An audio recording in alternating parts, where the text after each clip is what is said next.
most interesting candidates that come to me come with ideas from other sectors and are able to do this amazing cross-pollination. Historically, data has reported into IT. I don't necessarily think that's the best place for it.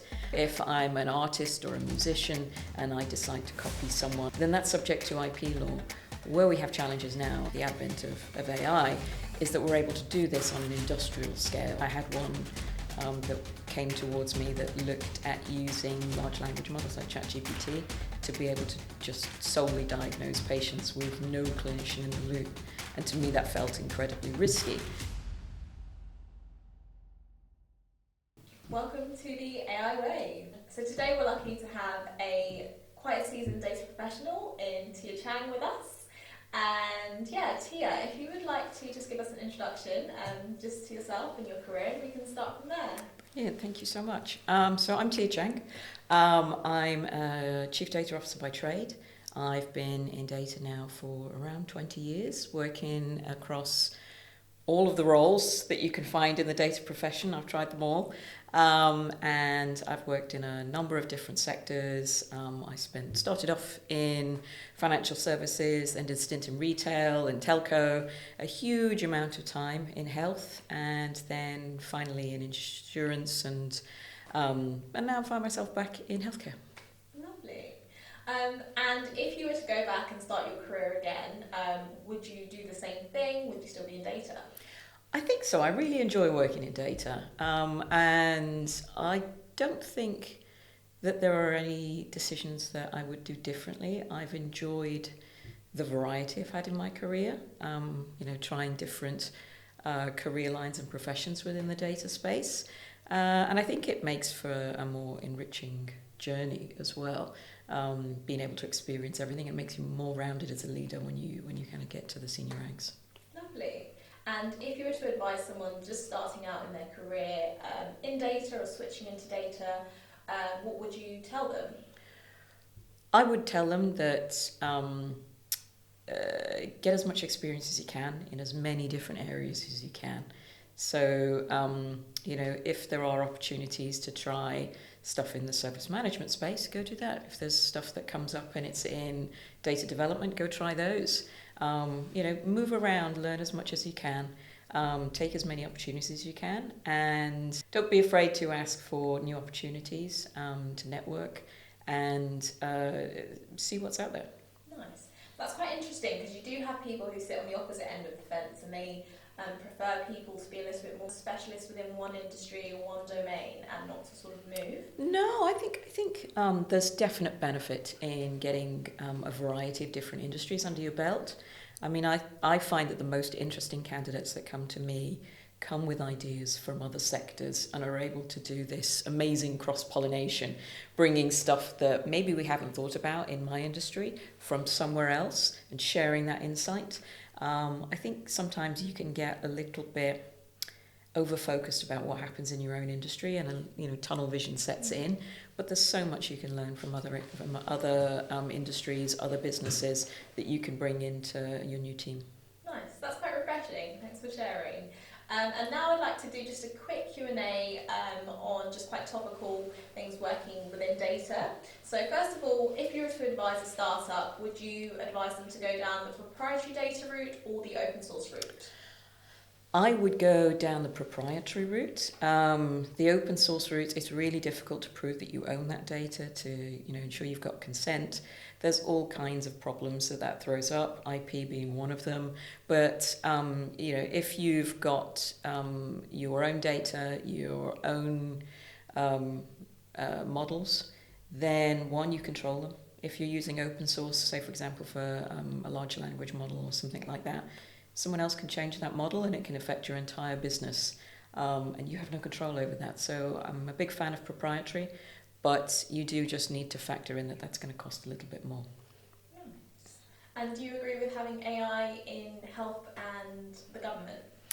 I do. I think people need to think about the appropriate use cases. So there are areas where I wouldn't use it, but there's absolutely places where it's safe and beneficial to use, and it's just about managing the risk and using it appropriately. Nice. And just generally speaking within businesses, do you think data teams should be centralised or decentralised? Good question. I think it depends on the maturity of the business. So if you're a low maturity business when it comes to data and you don't really have much of a data culture at that point in time, I would recommend that you centralize while you gain that culture, you grow awareness, you learn how to govern your data, you sort of educate your people, grow your literacy. That's a great place to do centrally. But once you're at a high maturity organization, then I think you're in the position where you can start to democratize that and have distributed data teams. Nice. And that kind of leads a nice segue into the last question, which is, does data report into technology, operations, or just anywhere else within the business? Historically data has reported into IT. I don't necessarily think that's the best place for it. I think there's quite often conflicts of interest around IT managing data, just because the IT focus is very much around locking data down. And as a data person, I'm really keen on getting value out of that data. I think it's about more than just the technology to flow the data, to hold the data, to integrate the data into somewhere else, and about delivering business value out of it. So I think it would sit better under ops. But I'm also a big fan of the idea that data needs its own voice in the boardroom. So, having a chief data officer who has equal footing with your chief operating officer and works in partnership with them as opposed to reporting into them gives you a lot more freedom and autonomy to deliver value into the business. Right, and would that sort of sit within its own data office then, if a data team's reporting directly within it or into it? Yeah, sometimes the structures change, it depends organisation to organisation. The businesses that you see giving the most credibility to data have their own dedicated entire pillar within their organisation, and data reports to the chief exec or to the deputy chief exec or something at that level. Where you see organisations that are just trying out with their first sort of chief data office, they tend to report into a COO or something of that nature. Right. And do you think operationally, or just in terms of generating the greatest kind of insights from the data, where the team reports into really does make a difference in what you're able to get out of it? Oh, absolutely, yeah. If you think about how you're going to get that funding, how you're going to have those high-level conversations and negotiate with other senior stakeholders, if you're reporting into a person who reports into a person who reports into a person, you don't have that senior voice, you don't have that credibility and the gravitas to be able to convince people that this is a worthwhile thing that's going to give them return on investment. And if you look at the numbers on return on investment on data programs, if you do it properly, it can really transform your business. But if you do it really badly, then it can be an incredibly expensive sunk cost. Nice, lovely. And so I actually studied law as my personal background, and now working broadly within technology. But I like to kind of look at how the law is affecting or is safeguarding technology. And I think with data, it raises issues of IP. And just for yourself, what sort of legal challenges do you see that startups are facing at the moment in relation to IP? Yeah, so the IP legislation is already in place, but I think where there are challenges is that people perhaps aren't aware. So as technologists, we're not aware of the sort of legislation that applies to other areas of business. So we've been searching for a dedicated piece of legislation that can be badged as technology law. And IP law has been around for a long time. So if I'm an artist or a musician and I decide to copy someone and, pinch some of their ideas or have it heavily influence something that I create, then that's subject to IP law.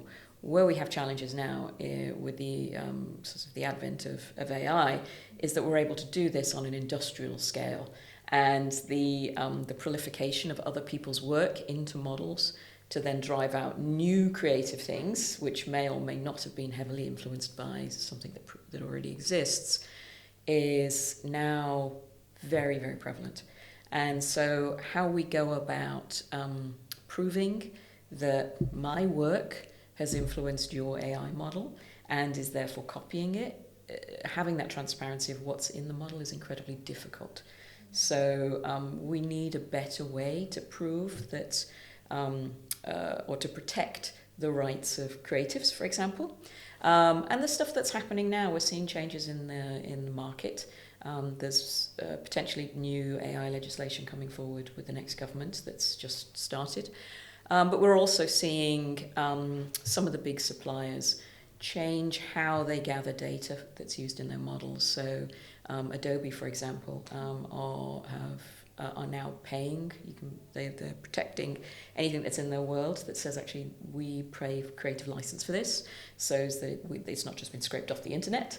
But we're also seeing suppliers beginning to license their data out rather than have it stolen. So, for example, Financial Times have just signed a deal to license out all of their news articles so that people can feel comfortable that the data that's being used in their model has been appropriately acquired, and therefore they're not open to IP lawsuits in the future.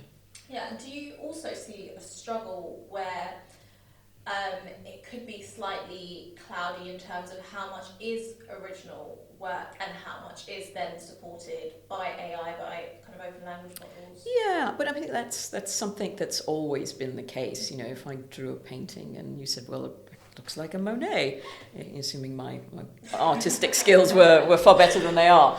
But I mean that's always been a problem, is proving how much influence an original work of art has had on some sorts of future creative endeavours.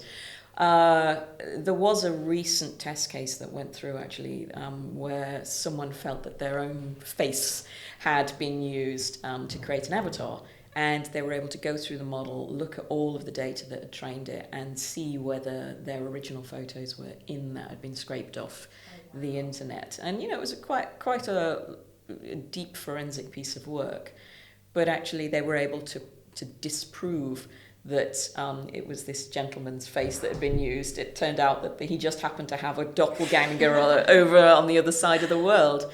But there are ways to do it, and I think it's perhaps a little bit more transparent because it is digital. You can see the data, but the challenge is wading through the volume of data, which is very different to what we've had in the past. Nice, and hopefully, or I don't know if it's a hope, but as these cases kind of come to light, we'll see a lot more awareness about IP, and also for startup founders, then they will be having these conversations, or at least be more aware, and hopefully that limits it.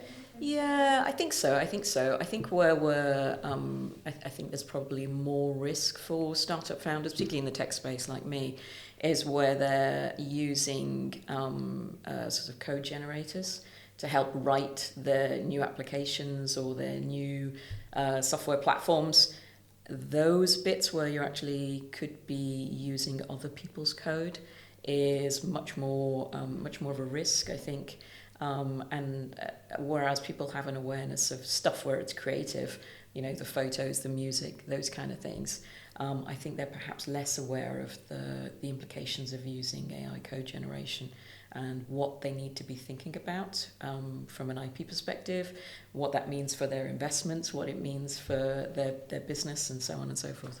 Nice. And you mentioned there that you are a founder of a startup. Do you mind just telling us a bit more about that? Yeah, sure. So I'm a co-founder and chief product officer at a company called Nexus Digital Technologies. We are a SaaS provider working in healthcare. We're a B2B business selling to hospitals. And what we provide are patient engagement platforms. So we help educate patients about the conditions they're diagnosed with through AI-driven educational videos, through integrations with wearables that help them optimize their health through health recommendations. It helps them track their things like their 10,000 steps, stuff like that. But it also integrates with medical devices, ECGs, things like that. It offers peer-to-peer support with other patients. So if you have particular anxiety, you know, I'm going in for surgery tomorrow, what does that mean? There is an anonymous peer-to-peer support where you can ask other patients with your condition, what their experiences were like, and it actually helps bring parity between physical and mental health, because your physical health does affect your mental health through stress and things like that. But it also offers clinical support through nurses and so on. So there's real people behind the platform as well, as kind of AI enhancements. Nice. And so what elements of the app are specifically almost like data and AI? How have you integrated?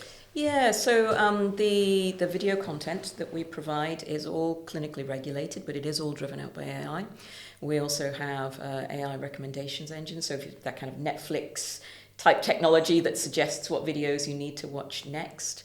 But there's also stuff in there around the wearables. So we're gathering your data, we're allowing clinicians to monitor you remotely.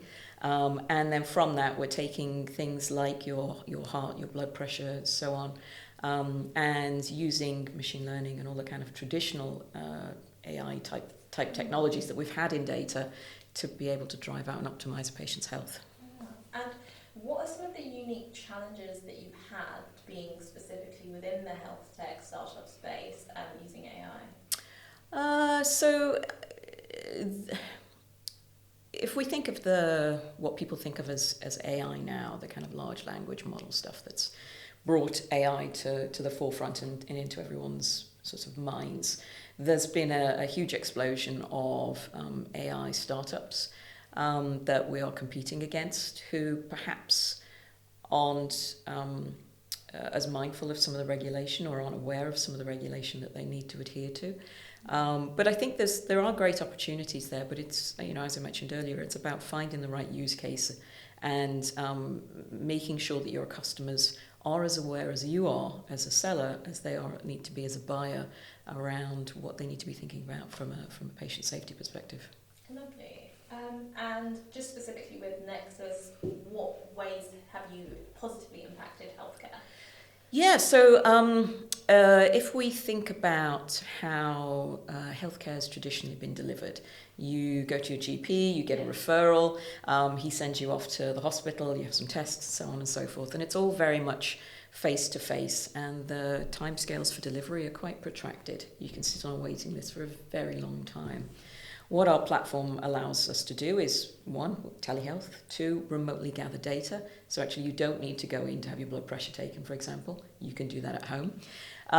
It allows us to break down language barriers. So we're able to render all of our videos in 140 languages, which helps overcome some of the challenges you have with diverse communities. I mean, we do projects in London, and some of those communities, English isn't their first language, and that can be a real problem for consultants trying to speak with their patients. But also, one of the biggest challenges for clinicians is trying to get patients to adhere to their treatment program. So if you look in some areas of cancer, people drop out of treatment around 50% of the time, and that can have really devastating effects on their long-term survival chances.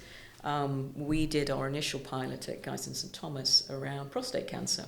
There's a lot of stigma around men communicating with other men around prostate cancer, and we were able to reduce the dropout rate down to 0, which has enormous transformation potential to bring down costs for treatment, to improve survival rates, to reduce the cost of treatments, as well as being highly beneficial for the patient. So we see it as being something really disruptive for healthcare. Yeah, that is incredible, that drop, and you must be super proud. Super proud, yeah. Amazing. And if you had a magic wand, what would you change about the regulation within health tech startups? Yeah, I think the regulation is fine. What I would probably like to see is some enhancement around procurement process and certification. So every AI tool that's out there at the moment that's delivering into healthcare falls into a variety of different categories, and you have to be certified against each one of them. But what we tend to find is hospitals aren't aware of what they need to see when they're buying tools, or which providers have them and don't. I would really like to see a proper license certificate being provided by the regulators.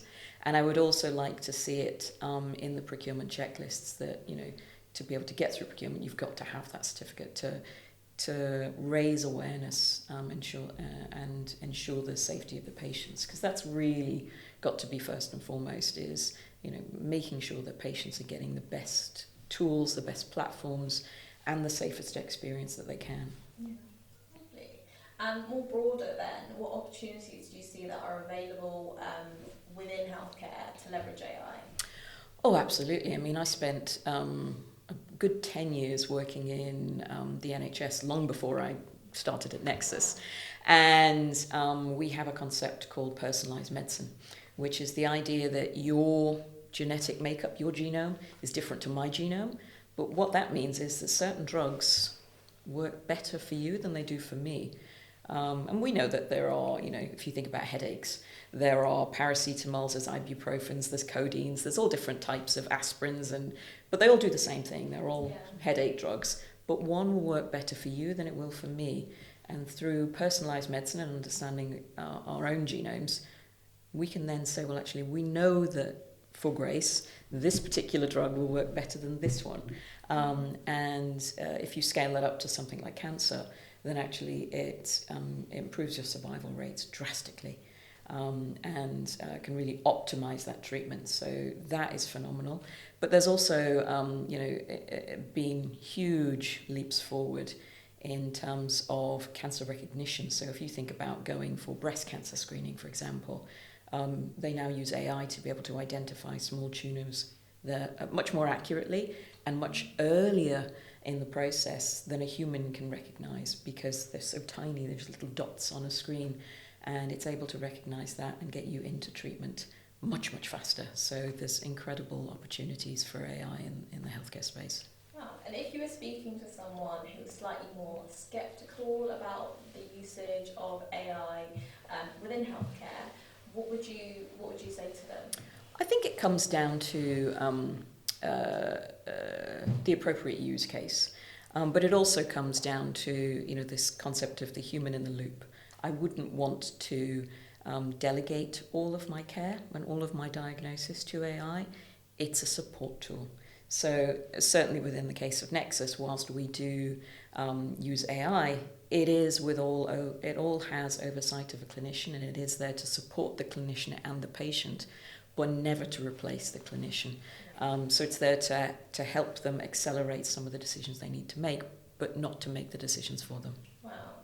And is there anything that you've seen which maybe concerns you about the use of AI within healthcare? Yeah, I mean, I've seen some questionable use cases that have come forward as potential partnerships to our business that I wouldn't want to use. I had one that came towards me that looked at using large language models like ChatGPT to be able to just solely diagnose patients with no clinician in the loop. And to me, that felt incredibly risky. Now, there are other applications where I could use something like a large language model, like ChatGPT or Gemini, or one of the proprietary ones, to kind of automate some of the processes, like, for example, being able to book your appointment to go to a clinician. I think that's fantastic. Yeah. But I wouldn't necessarily want to put things that are diagnostics into that space. That to me isn't the technology just not ready for that anytime soon. If you were to advise a startup founder within healthcare using AI and data, what advice would you give them? I would say start on a small project. So, for example, what we tend to find is people think, well, AI is going to fix everything. With healthcare, focus on one niche. I would say make sure you do your research on the regulation and where you sit. So engage early with the regulators, find out where you sit, and make sure that when you're building your tool or your platform or whatever it happens to be, that you have control over that model. You're not using someone else's, because if it changes tomorrow, your entire product is broken. So do that. Make sure you've got robust testing and certification in place, but also be thinking about patient privacy and what you're doing with the data, and that it's adequately secured. Amazing. And final question, what excites you about the future of AI at the moment? Oh, wow. Uh, I've been in the data industry now for 20 years, and it has felt like AI has been bubbling in the background for a very, very long time. And now it's sort of stepped up to the plate and it's all front and center, and everyone's super excited about it. When I look at the stuff that is in R&D, that's due to be released over the next year or two, that's coming from some of the big suppliers, I'm super excited about it. But I'm also a little bit cautious. I look at some of the retrograde steps that have happened over the last few months, even, when I look at what the government's doing around funding, around innovation, it seems to have put an entire hold on the industry. And I kind of go, well, actually, if we're going to grow and develop this in the UK, for example, UK focused business, I would love to see some backing for innovation here, as opposed to allowing other countries to overtake us. So I do think we need to keep a focus on that, but also ensure that the regulation's keeping step with the capabilities of technology. Historically, technology has always outstripped the regulation and legislation. And we've been playing catch up, so I'd really like the UK to kind of get on the front foot a bit, so that we can have some confidence about what we're building. Yeah, fantastic, and that will only inspire more people to kind of go out and come up with very innovative ideas.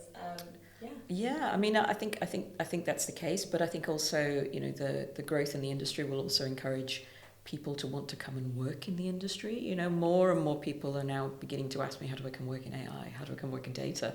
So I think, it's done a lot to raise the profile of the industry. And how do you answer those questions? Well, at the moment, there is no particular AI skill set. And I think that the tools and technologies that are out there now are allowing us to diversify and allow people to step in from other career lines, so from marketing and from creative, and join technology space, coming in from the business and from sales, because low-code, no-code solutions allow them to do that. And you're just seeing more and more people be able to kind of get a foothold in the tech space. And I think that's tremendous. I'm super excited for people to come with diverse careers and come join us. Nice. Fantastic. Thank you. Well, Tia, thank you so much for joining us on the AI Wave. Mm-hmm.